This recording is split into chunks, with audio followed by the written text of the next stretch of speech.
Dans la famille Palamara, il y a Fabrice et Karine, avec Rachel et Baptiste, leurs enfants.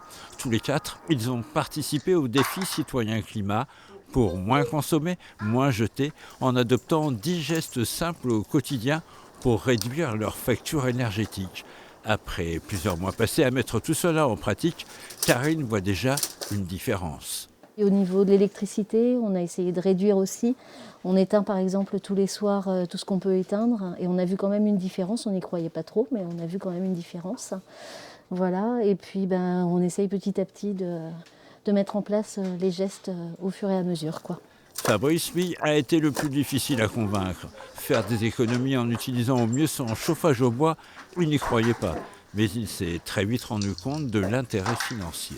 Avant, j'en étais à 15 stères et maintenant, j'en suis à même pas 9 stères, franchement. Et j'ai gagné, 250 €.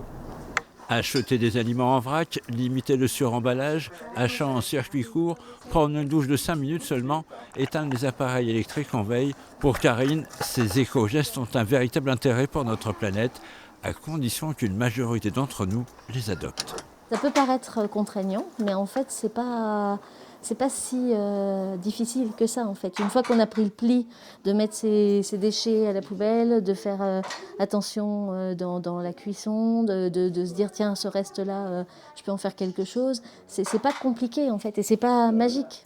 En moyenne, les familles constatent une baisse de 8% de leur facture d'électricité et 50% d'emballage en moins. La prochaine édition du défi citoyen climat est déjà programmée. Elle débutera le 4 janvier prochain.